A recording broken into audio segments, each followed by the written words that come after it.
Bom dia, igreja. Bom dia, mas pode ser um pouco melhor.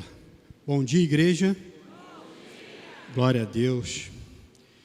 É com muito temor e tremor que eu me coloco aqui e confesso um pouco nervoso, por reverência à palavra do Senhor,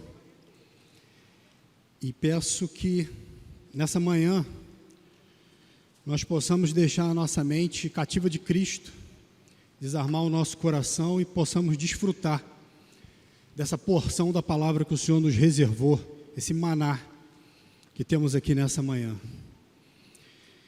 Peço aos irmãos que abram suas Bíblias em Hebreus capítulo 3, faremos inicialmente a leitura do versículo 1.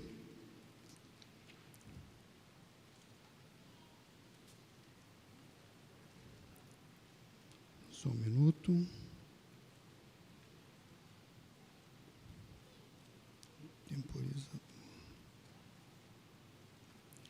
Hebreus, capítulo 3, versículo 1. Diz assim a palavra do Senhor: Cristo é superior a Moisés, o perigo da incredulidade e da desobediência. Por isso, santos irmãos, que participais da vocação celestial, considerai atentamente o apóstolo e sumo sacerdote da nossa confissão, Jesus. Bom, fazer um pequeno retrospecto do que foi visto na última aula para poder introduzir o tema que vai ser tratado propriamente no dia de hoje. Nós começamos vendo que Hebreus foi escrito numa época de perseguição.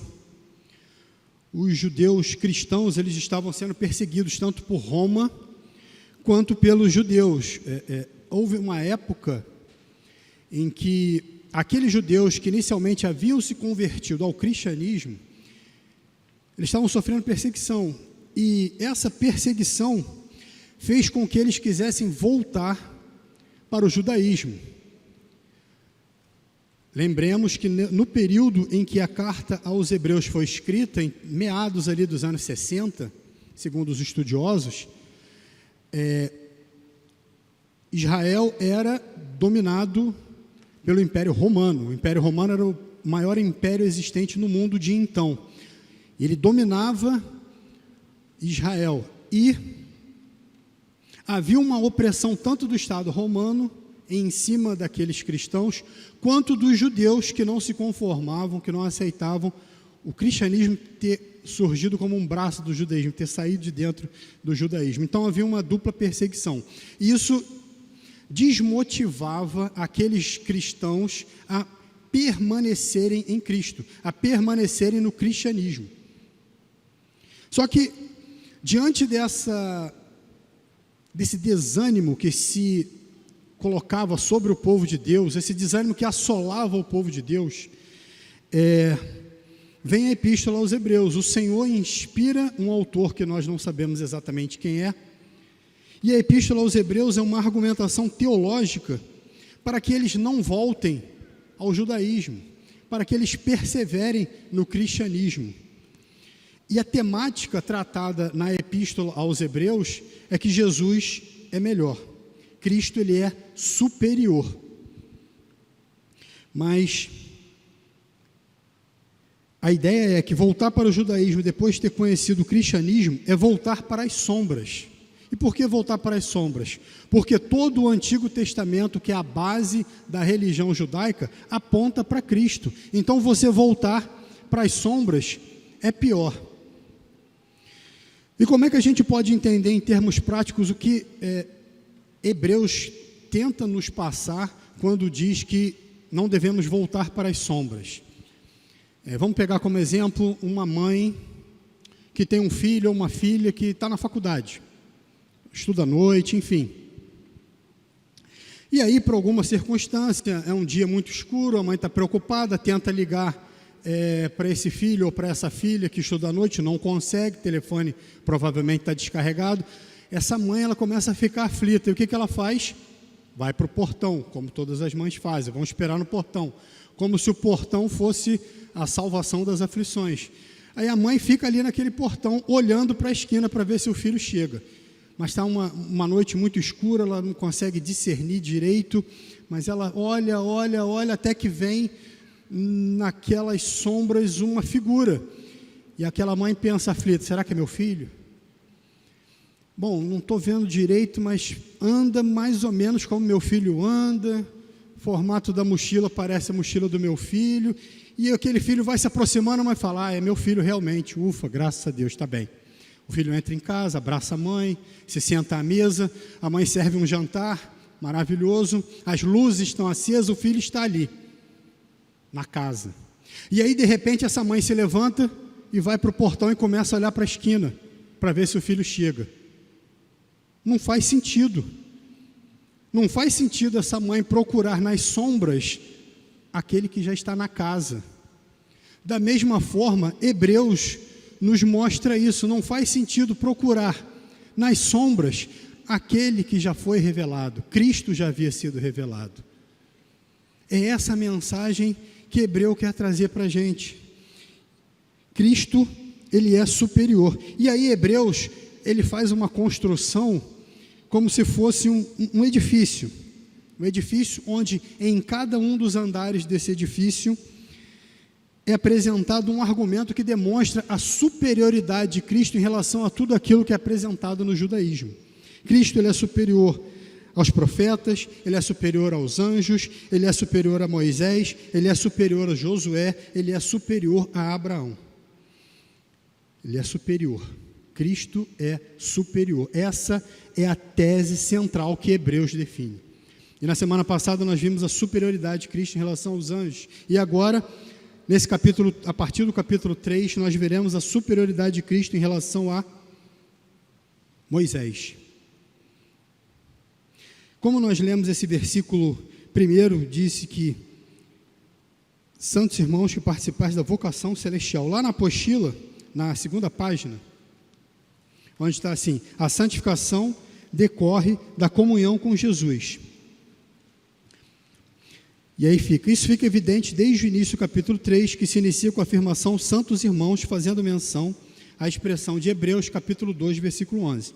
Pois tanto o que santifica como os que são santificados, todos vêm de um só. Por isso é que ele não se envergonha de lhes chamar de irmãos. Assim compreendemos que é Jesus quem nos santifica e, portanto, torna-nos santos. A base da santificação que Hebreus está trazendo não é outra senão Jesus, é a comunhão com Cristo que nos traz essa santificação. E ele apresenta Jesus como apóstolo e sumo sacerdote. Jesus só é apresentado como apóstolo nessa passagem do Novo Testamento. Apóstolo porque ele é um enviado, mas apóstolo não é só um enviado como aquele que vai para cumprir uma missão. É aquele que funciona como um embaixador no estado estrangeiro. Ele é enviado, mas com a mesma autoridade daquele que o enviou. Ou seja, Jesus, quando ele vem e anuncia e faz as obras, ele vem com a mesma autoridade do Pai. É isso que Hebreus está nos mostrando aqui. E o sumo sacerdote, porque ele é aquele que intercede por nós. Nós temos em Jesus a figura tanto daquele que é enviado para as mesmas obras e na mesma autoridade do Pai, tanto quanto aquele que intervém por nós, intercede por nós nos céus. E aí, voltando agora para a primeira página, a superioridade de Jesus em relação a Moisés. O autor da carta aos Hebreus é o teólogo da aliança e do sacerdócio de Cristo. Ninguém faz melhor do que ele a conexão do pacto e do sacerdócio do Velho Testamento com a nova aliança em Cristo e com o seu sacerdócio temporal e eterno. Hebreus, ele se vale muito de várias passagens, ele usa fartamente o Antigo Testamento para mostrar que Jesus já estava sendo anunciado desde o Antigo Testamento. Então Jesus é melhor, porque o Antigo Testamento não testificava de si mesmo, mas ele anunciava aquele que viria. E aí, por causa da grande importância de Moisés, está aí como legislador, uma comparação entre ele e Jesus teria muita relevância para os cristãos gentios, mas seria especialmente relevante para os cristãos judeus. Porque o que acontece? A figura de Moisés, e quem é Moisés? Moisés é aquele que é levantado por Deus para ser o libertador do povo.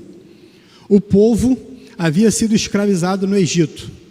Há 400 anos no Egito, o povo lá permanecia e estava escravizado. E o povo clamava por libertação.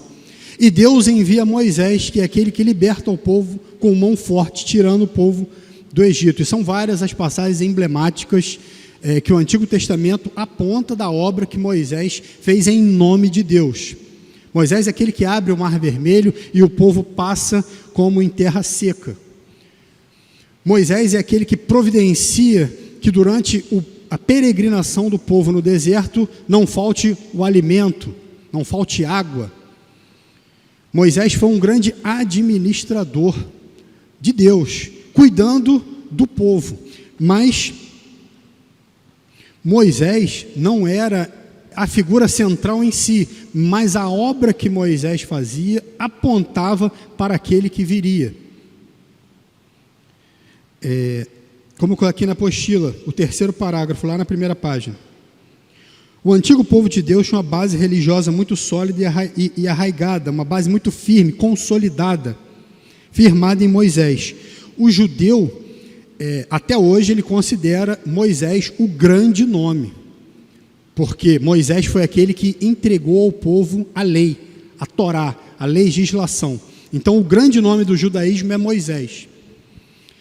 E aí o autor de Hebreus pega essa figura e ele vai desconstruir, não desconstruir Moisés, porque o papel que ele fez é grande, relevante e permanece, mas desconstruir a ideia de que Moisés era superior e construir que não, na verdade superior é Cristo e não Moisés. Então a comparação com Moisés, que é o grande nome do judaísmo, ela acaba sendo inevitável. No versículo 2 do capítulo 3, nós temos assim: o qual é fiel àquele que o constituiu, como também o era Moisés em toda a casa de Deus. Jesus, todavia, tem sido considerado digno de tanto maior glória do que Moisés, quanto maior honra do que a casa tem aquele que a estabeleceu. Pois toda a casa é estabelecida por alguém, mas aquele que estabeleceu todas as coisas é Deus.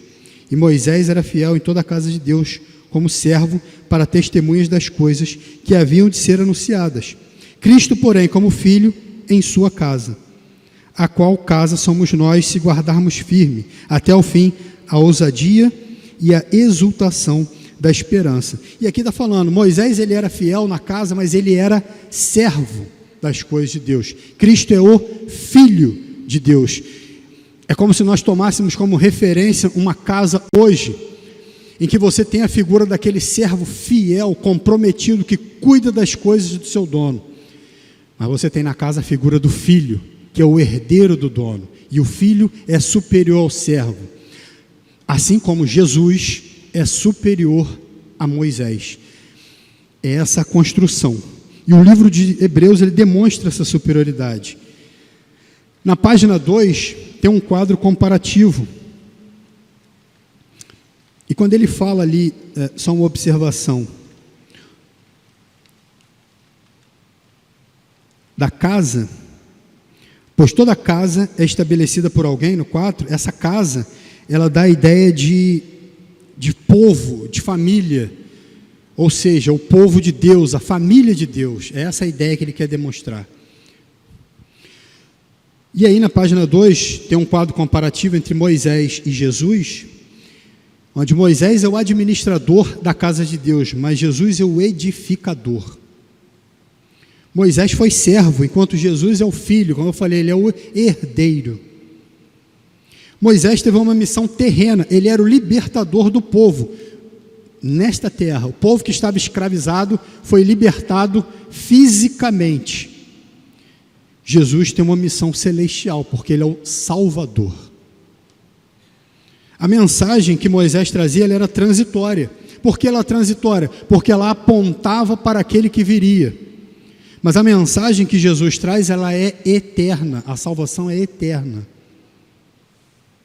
Moisés falava com Deus face a face, mas Jesus fala com Deus na Trindade. Ele é um coigual ao Pai. Moisés era o mediador da antiga aliança, a aliança das sombras, que apontava, mas Jesus, ele é o mediador da nova aliança, da obra consumada. Moisés levou o povo a Canaã terrestre, chega às portas de Canaã.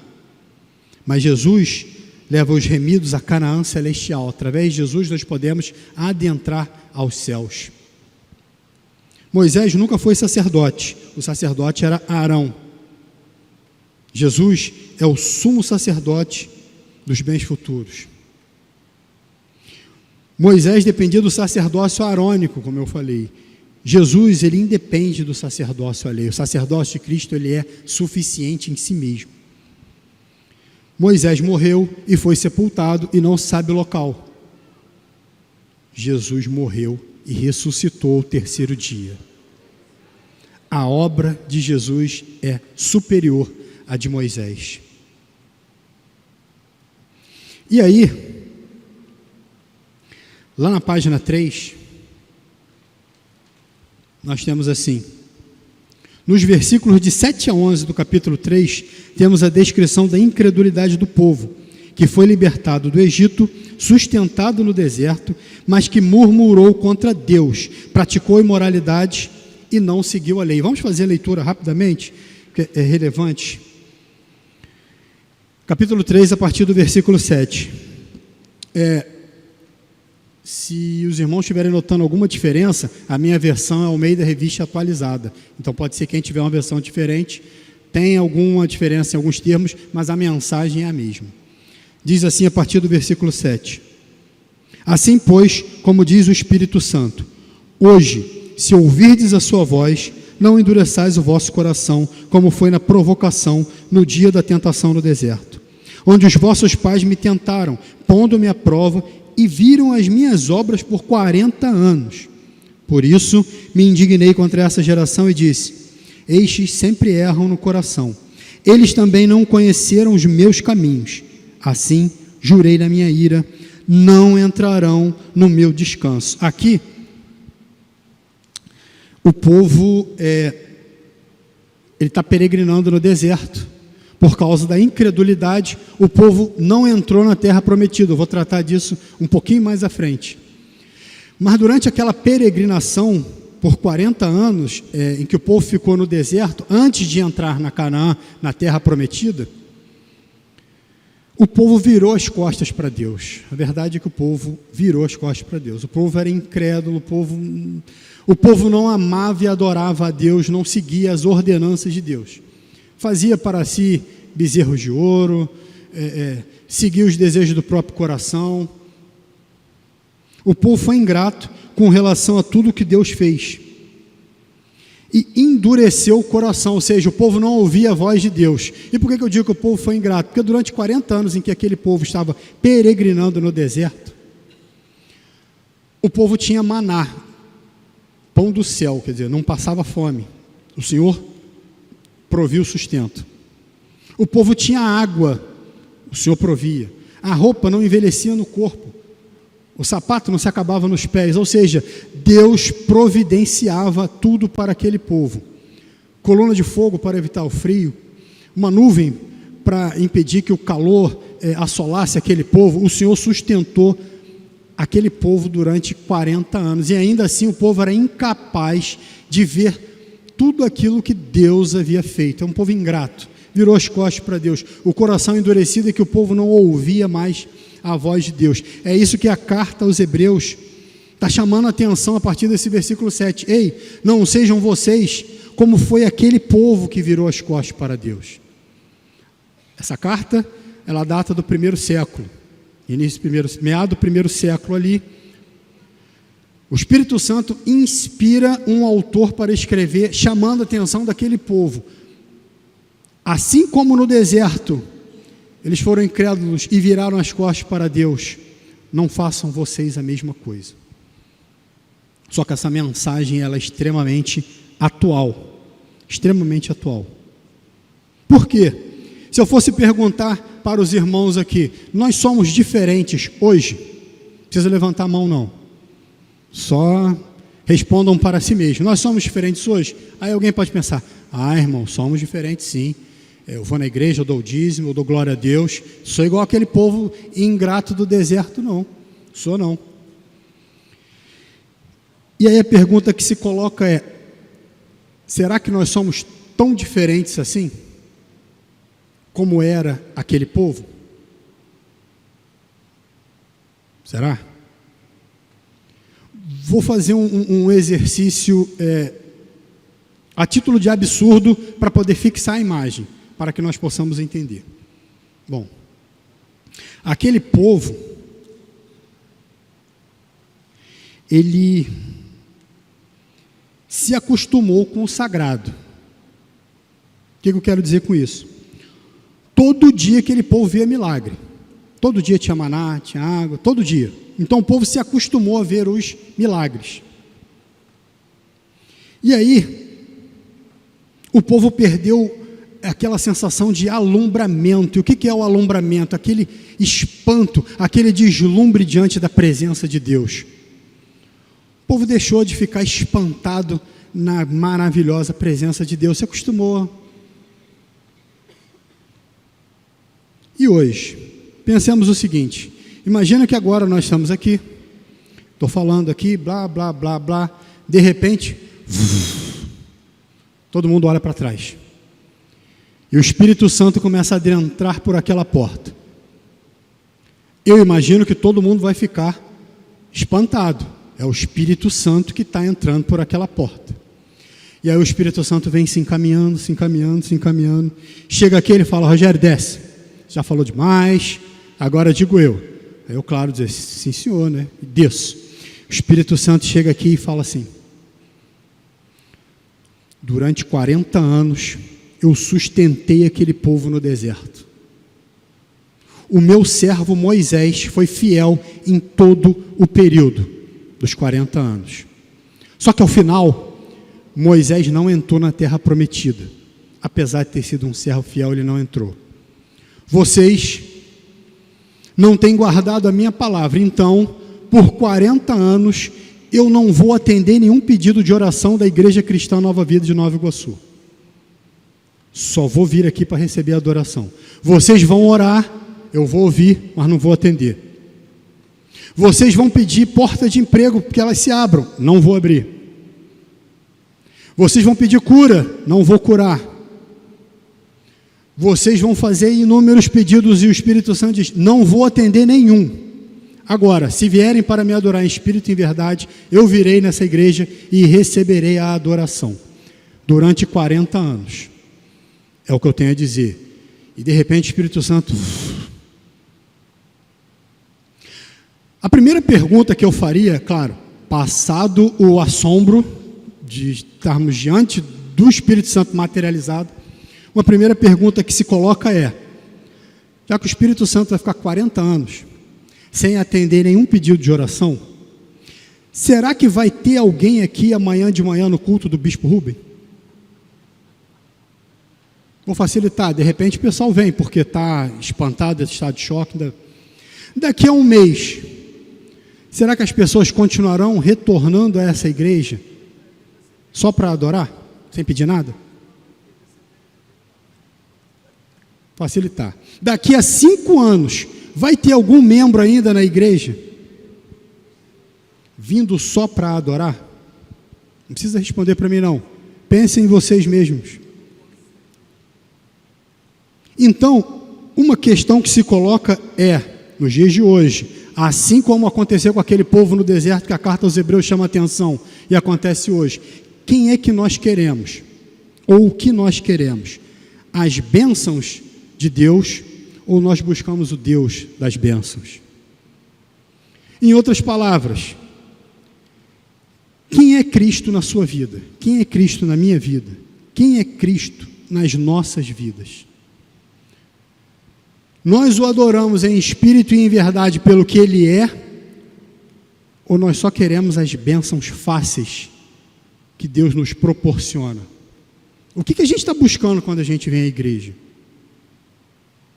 É isso que Hebreus está chamando a atenção. Para que o povo daquele período não cometa os mesmos erros em que cometeram no deserto. Busquemos a Deus pelo que Ele é e não pelo que Ele faz. Hoje, esse alerta funciona para a igreja, porque hoje as pessoas estão tirando os olhos do Deus da bênção e querendo colocar as mãos apenas nas bênçãos de Deus. E a igreja precisa perseverar.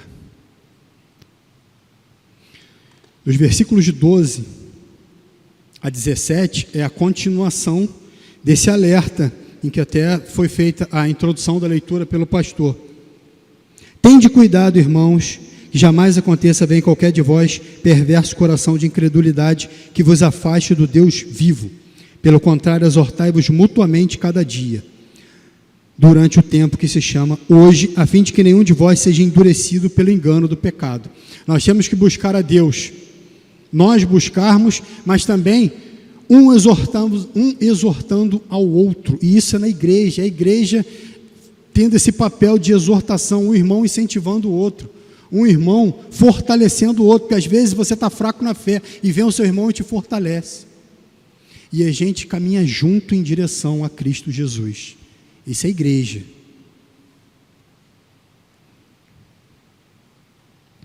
Feita essa advertência, e lá nos versículos 18 e 19 diz assim, já finalizando o capítulo 3, e contra quem jurou que não entrariam no seu descanso, senão contra os que foram desobedientes. Vemos, pois, que não puderam entrar por causa da incredulidade. E lá no finalzinho está assim, a consequência é que, conforme descrito nos capítulos 18 e 19, do capítulo 3, a incredulidade do povo israelita os impediu de usufruir da terra prometida de Canaã. O que isso significou? Aquele povo não entrou na terra, o povo morreu. Literalmente o povo ficou perambulando 40 anos no deserto para morrer. E aí, como diz Hernando Dias Lopes, quando foram pegar a certidão de óbito, estava escrito lá, causa morte, incredulidade. Do que aquele povo morreu? Incredulidade. O povo não creu nas promessas e morreu disso. A geração que nasceu no deserto, a geração posterior, essa sim, ela entrou na terra prometida. Mas aquela geração de incrédulos, aquela geração de coração duro, que virou as costas para Deus, essa não entrou. E essa é a advertência que o final aqui do capítulo faz. Para que nós possamos ouvir a voz do Senhor e entrar na terra prometida. Esse é o alerta. E aí, dando sequência, nós temos a promessa de entrar no descanso de Deus, ainda na página 3, no finalzinho. A promessa de entrar no descanso de Deus. Como tudo no Velho Testamento, o sábado também era simbólico. Antes disso, no capítulo 4, vamos fazer a leitura dos versículos 1 e 2. Começa assim. Capítulo 4, versículos 1 e 2. Temamos, portanto, que, sendo-nos deixada a promessa de entrar no descanso de Deus, suceda parecer que algum de vós tenha falhado. Porque também a nós foram anunciadas as boas novas, como se deu com eles. Mas a palavra que ouviram não lhes aproveitou, visto não ter sido acompanhada pela fé naqueles que a ouviram. O que isso aqui quer dizer? A palavra que a nós foi anunciada, também foi anunciada até eles. O que isso quer dizer? O evangelho que nós ouvimos hoje é o mesmo evangelho que o povo ouviu outrora. E aí você pode pensar assim, mas naquela época Cristo ainda não tinha vindo à terra, como assim é o mesmo evangelho? Quem salva, quem sempre salvou e quem sempre salvará é Jesus. O único caminho para a salvação é Cristo, através da obra que foi feita na cruz. O povo, antes de Cristo, era salvo por Cristo. Por quê? Porque Deus já havia enviado os profetas, como nós vimos na primeira aula. Outrora o povo falava através dos profetas, e os profetas anunciavam o Cristo que viria, e esse Cristo que viria salvaria aquelas pessoas. Mas hoje nós já temos a revelação de Cristo, então nós olhamos para o Cristo da história, o Cristo que já veio. Essa é a única diferença. O evangelho é o mesmo. O Antigo Testamento ele aponta para Cristo, o Cristo que virá. Nós hoje temos a revelação completa do Cristo que já veio. Eles olhavam para frente, nós olhamos para trás, e no centro está a figura de Cristo. É isso que esse versículo aqui está falando, é Cristo. Então, da mesma forma que eles eram salvos, nós também somos, pela obra suficiente que Cristo fez na cruz. E não precisa de mais nada, é Cristo. E aí aqui, logo no início, como tudo no Velho Testamento, o sábado também era simbólico, lá na página 3, no finalzinho, representando o repouso final dos redimidos em Cristo Jesus. E aqui vai fazer um apanhado da questão do sábado. O sábado, na verdade, ele apontava para um descanso. As pessoas, hoje ainda, os judeus, em algumas outras religiões, tem uma questão do legalismo, da guarda do sábado. Só que o sábado, na verdade, ele era um símbolo que apontava para algo que já se cumpriu, que é Cristo. Nós temos alguns tipos de descanso na Bíblia. Por exemplo,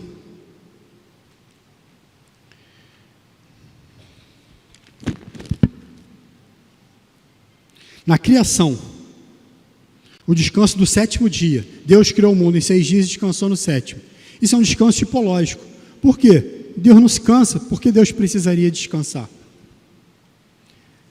Mas, na verdade, quando Deus descansa no sétimo dia, a ideia não é de uma folga que Deus estava cansado. A ideia é de que Deus criou todas as coisas em 6 dias e no sétimo Ele contemplou a sua obra.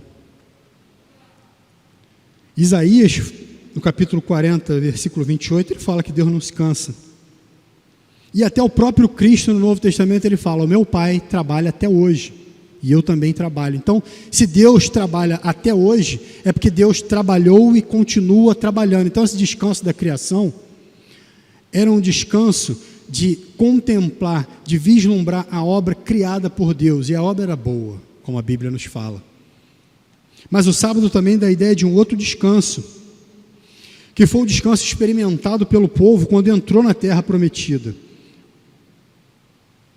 A segunda geração, a primeira geração, como nós vimos, dos crentes incrédulos que tinham sido libertados do Egito por Moisés, ela morre no deserto. Mas a segunda geração, ela entra na terra prometida. E esse é um tipo de descanso.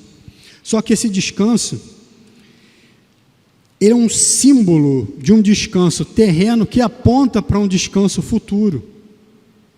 Ou seja, o verdadeiro descanso é o descanso que nós teremos no céu. Esse é o verdadeiro descanso. E por que eu estou dizendo isso? Porque quando Josué entra com o povo na terra prometida, a ideia de descanso estava presente, só que, de fato mesmo, não houve um descanso. Os inimigos ainda estavam no entorno de Israel. Ainda havia terras que deveriam ser conquistadas. Todo o território não havia sido conquistado. Até porque, mais ou menos 500 anos depois que o povo já havia entrado na terra prometida, Davi, lá no Salmo de número 95, ele promete um outro descanso. Por que Davi prometeria e falaria de um outro descanso no Salmo, se o povo já tivesse conseguido aquele descanso? Então aquele descanso era um símbolo de um descanso que viria, de um descanso maior que estava sendo anunciado, o verdadeiro descanso que é no céu. Só que, como diz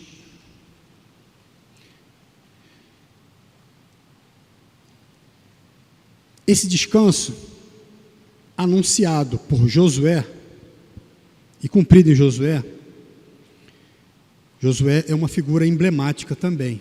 Aliás, o termo Josué, o nome Josué, no hebraico, é Jesus. Josué e Jesus no hebraico é o mesmo nome, se escreve da mesma forma. Temos essa variação no nosso idioma, mas no hebraico é o mesmo nome. O que isso significa? Tipologicamente, Josué aponta para a obra de Cristo. Josué é aquele que entra com o povo na terra prometida. Cristo é aquele que entra com o povo nos céus. E quem é essa figura? Quem é Josué? Josué, ele era uma pessoa que estava aos pés de Moisés. Ele caminhou com Moisés, ele aprendeu com Moisés. Josué foi aquele que, quando Moisés envia os 12 espias para que eles avaliem, para que eles investiguem a terra que Deus havia prometido, ele é um dos únicos que fala: a terra é boa, tem gigantes lá, mas se Deus se agradar de nós, nós teremos vitória. Josué e Caleb foram os dois únicos que enxergaram não aquilo que o mundo enxerga, mas aquilo que Deus é capaz de fazer.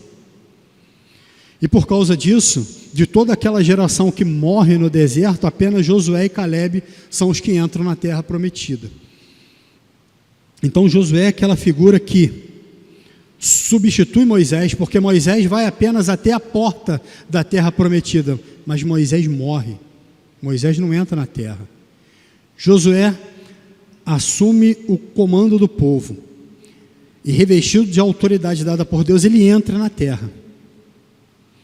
Só que essa figura de Josué, apesar de grandiosa, relevante, ela é inferior à figura de Cristo, porque, como eu falei, o papel que Josué teve foi de proporcionar aquele descanso temporário, transitório, terreno, mas o papel de Jesus é de nos proporcionar um descanso que é eterno. Então a obra de Cristo, ela é muito maior. Lá na página 4,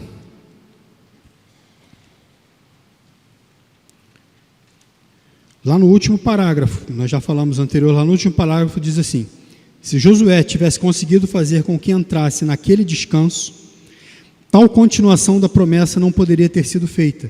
Entretanto, ainda há um descanso prometido para o povo de Deus. Porque nesse capítulo 4, diz assim: a entrada no descanso de Deus pela fé. Como nós vimos o versículo 1 e o 2, que teve o alerta a partir do versículo 3. Nós, porém, que cremos, entramos no descanso, capítulo 4, versículo 3. Nós, porém, que cremos, entramos no descanso conforme Deus tem dito. Assim, jurei na minha ira, não entrarão no meu descanso. E aí continua a narrativa.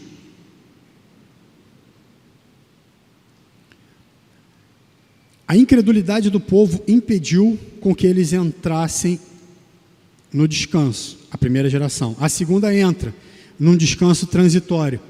Mas Jesus, ele é superior a Josué, porque é um descanso muito maior do que aquele descanso transitório. E aí, quando a gente pensa assim, que descanso é esse? Que descanso é esse? Que Jesus nos proporciona, que ele é maior do que o descanso que Josué proporcionou. Porque o livro de Hebreus, ele vem fazendo as funções como nós vimos. Jesus é superior a Moisés. Jesus é superior a Josué. O que Jesus oferece é muito maior do que Josué ofereceu. A primeira medida nós pensamos, claro, porque Jesus nos introduz nos céus. É verdade, o descanso que Jesus oferece é eterno. Mas o que Hebreus quer nos revelar é muito mais do que isso. Quando nós aceitamos a Jesus nesta vida, nós aceitamos Cristo, confessamos o nome dele, nós já temos a oportunidade, nós já temos a bênção de começar a experimentar esse descanso eterno. Por quê? A própria Bíblia diz que em Cristo nós vivemos, nos movemos e existimos. Ou seja, experimentar Cristo já é começar a experimentar uma paz que a nossa mente humana é incapaz de compreender, porque ela excede todo o entendimento. O conceito de paz que nós entendemos é, por exemplo, hoje nós temos uma guerra da Rússia com a Ucrânia. Aí amanhã os governantes vão assinar um tratado de paz. Opa, houve paz, cessou a guerra. Essa é a paz que as pessoas conhecem, que o mundo oferece. Uma paz transitória, frágil e tem que ser alicerçada em papéis, em documentos, para que possa ser cumprida. Essa é a paz que o mundo oferece. Mas a paz que Cristo oferece não depende de nada disso. Ela excede tudo que nós podemos compreender e entender. E nós podemos experimentar essa paz, esse descanso já a partir do momento que nós aceitamos Cristo como nosso único e suficiente Salvador. O que Hebreus está nos dizendo é que já temos paz em Cristo, ainda que o mundo esteja em guerra.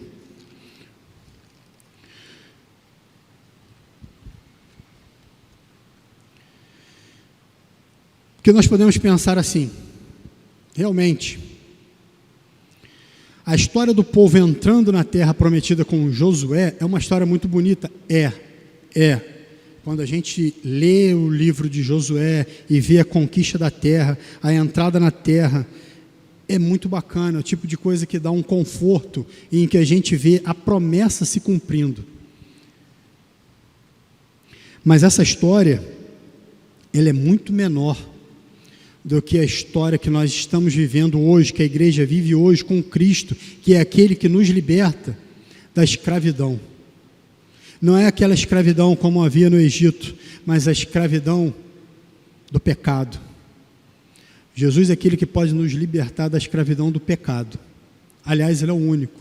Porque o pecado ele nos aprisiona de tal forma que a gente às vezes não tem nem noção de que é vítima, de que é escravo, de que é assolado por aquele mal.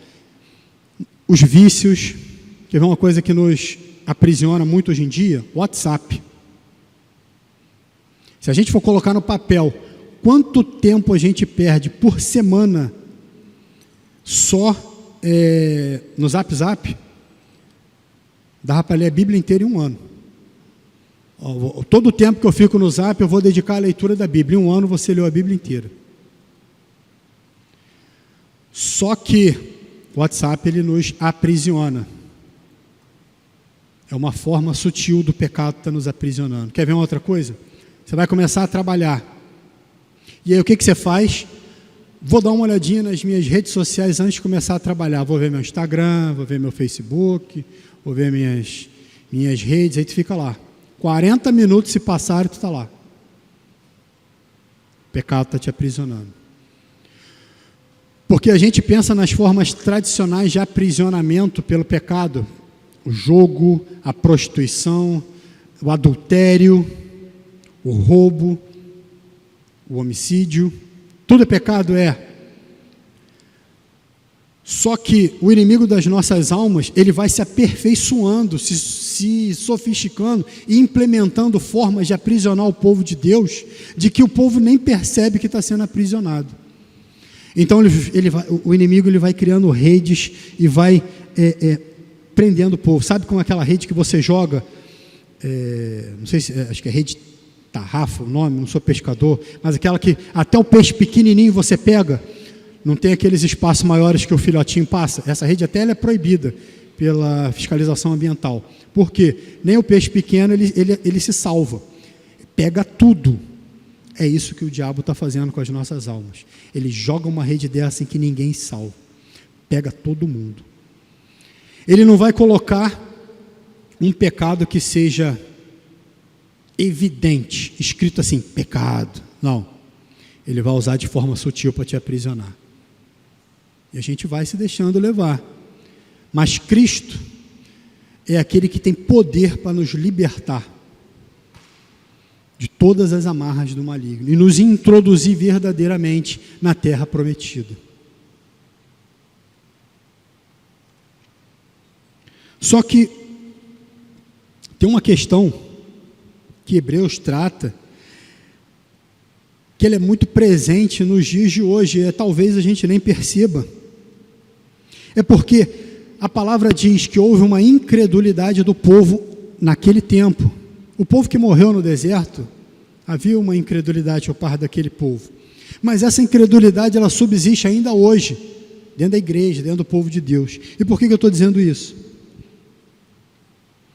Na verdade, às vezes a gente tem a mania de fazer rebelião contra Deus sem perceber. A gente quer lutar com Deus. Como assim lutar com Deus? A gente quer chegar a Deus, sim, a gente está na igreja, a gente busca, a gente quer chegar a Cristo, mas a gente quer da nossa forma. Não, eu vou chegar a Cristo da minha maneira, eu vou chegar a Cristo da minha forma, eu vou chegar a Cristo construindo eu mesmo os castelos que vão me levar ao céu. E a gente acaba cometendo os mesmos erros que o povo cometeu lá no Gênesis, quando criou a Torre de Babel, que queria chegar para os seus próprios méritos ao céu. Estamos construindo torres de Babel nas nossas vidas e nem percebemos, porque a gente está sendo rebelde. A gente diz para nós mesmos: eu não sou como os demais, porque eu mereço. Deus, você não está vendo? Eu mereço, fulano não merece.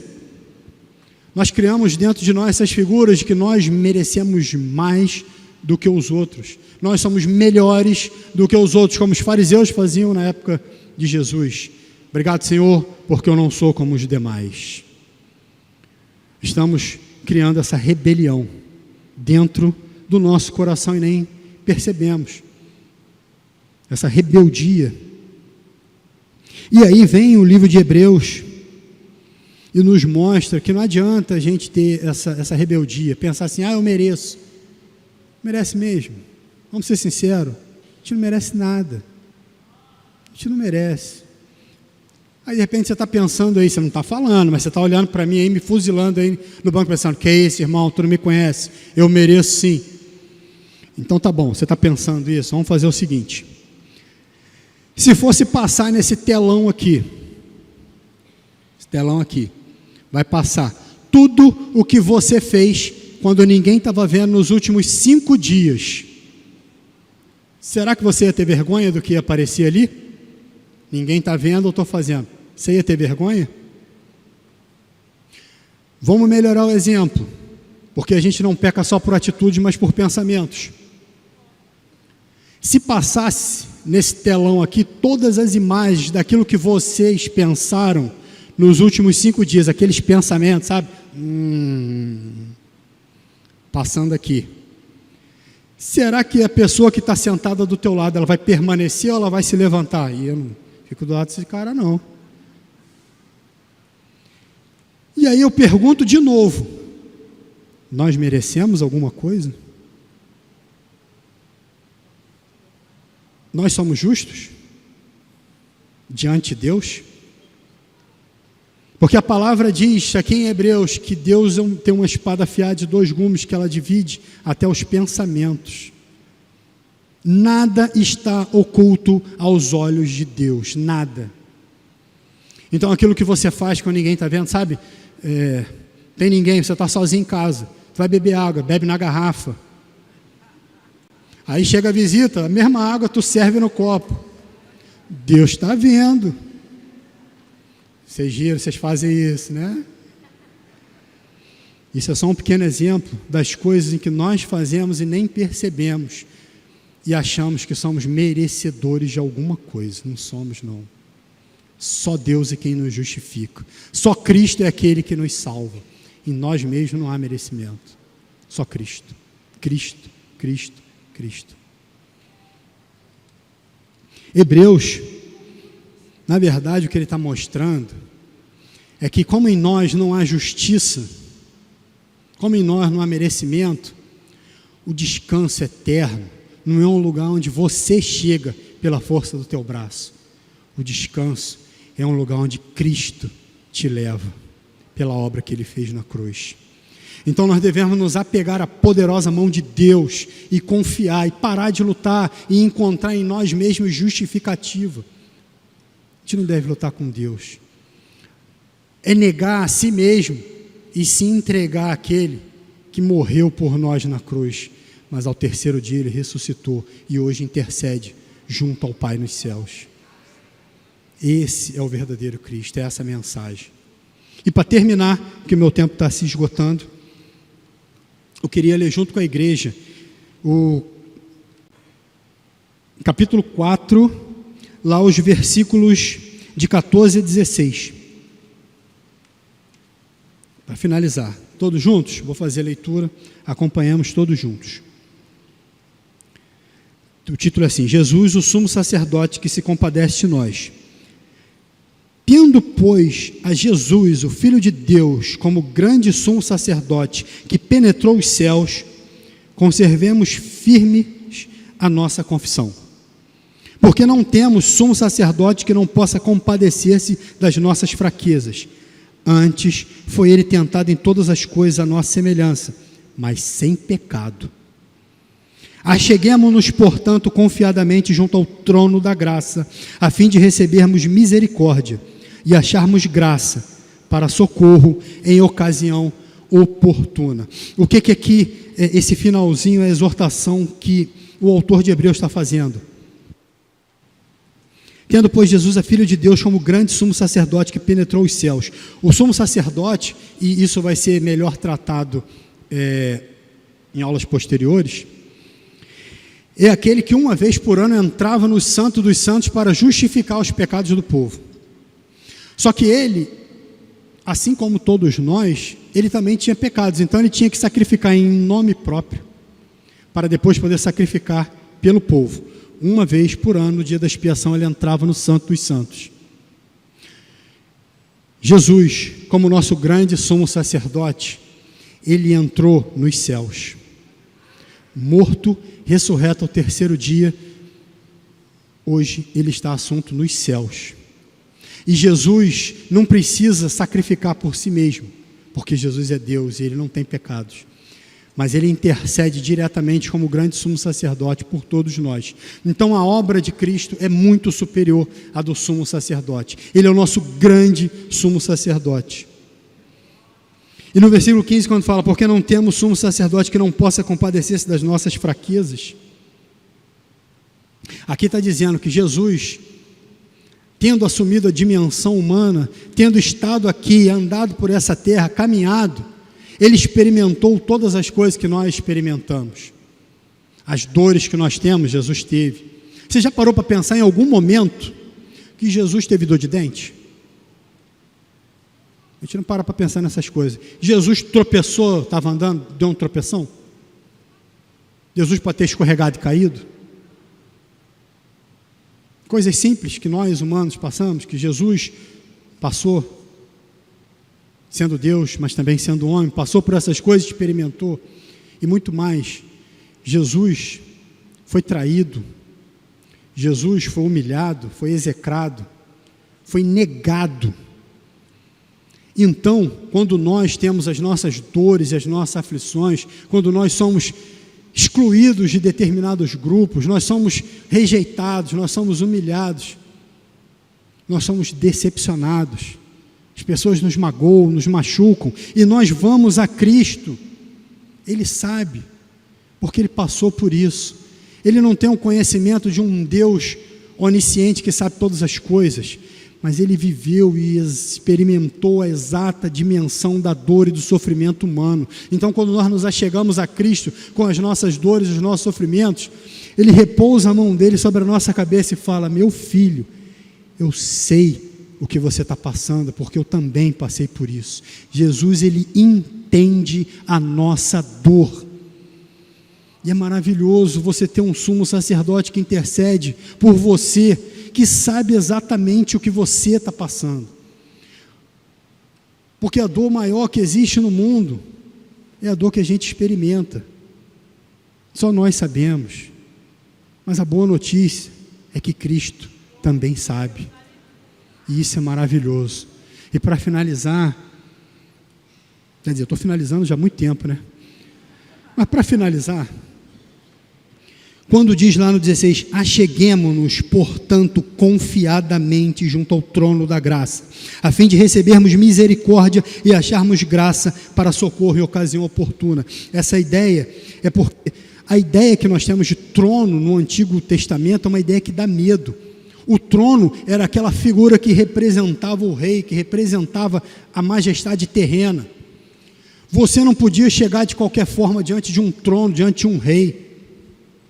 Para você chegar diante do rei, você tinha que ser chamado pelo rei. Se você ousasse entrar na presença de um rei, sem ter sido chamado, e ele não confirmasse com o cetro dele, você era morto. Então as pessoas tinham medo de chegar à presença de um rei. A gente vê isso, por exemplo, lá no livro de Esther, quando ela tem que interceder junto ao rei pelo povo, ela tem medo de morrer. Ela tem medo. ela organiza um jejum, ela se prepara antes, ela chega na presença do rei com medo de não ser aprovada. Mas aqui, não, por causa do sacrifício de Jesus, o autor de Hebreus está falando, não, peraí, acheguemos-nos confiadamente, acheguemos-nos com segurança. A gente não precisa ter medo de nos achegarmos ao trono de Deus. E olha, o mundo, as pessoas elas tinham medo de no Antigo Testamento chegar-se na figura de um rei humano. Jesus nos proporciona que nós nos acheguemos à figura de um rei eterno, Senhor e soberano de todo o universo. O rei do universo tem o trono dele e nós podemos nos achegar. E por quê? Porque à direita dele existe um sumo sacerdote que intercede por cada um de nós. Então, às vezes, nós podemos pensar, eu estou consumido pelo pecado, pela minha miséria, pela minha vergonha, e nos achegarmos ao trono de Deus, achando que vamos ser condenados. Mas aí vem Cristo e intercede junto ao Pai e fala, esse aí não, esse aí eu lavei no meu sangue, esse me pertence, esse aí não vai ser condenado, mas ele está justificado pelas obras que eu já fiz na cruz. É essa segurança que nós temos de nos achegar ao trono, de estar diante de Deus. E é um trono de misericórdia e graça que a palavra diz. E a misericórdia é aquilo que nós merecemos, mas não recebemos. Pela misericórdia, se não houvesse a misericórdia, nós mereceríamos o quê? A morte, porque nós somos pecadores e em nós não há merecimento. Mas pela misericórdia, nós não ganhamos a morte. Deus tem misericórdia de nós. Esse trono é um trono de misericórdia, mas também é um trono de graça, porque a graça é um favor imerecido, ou seja, é recebermos aquilo que nós não merecemos. Mais uma vez, o que nós merecemos? A morte, morte eterna. Mas pela graça, nós ganhamos a salvação. E essa é a maravilha de Cristo. Esse é o Cristo revelado em Hebreus. Por fim, vamos ler juntos, só para encerrar, a última página da apostila.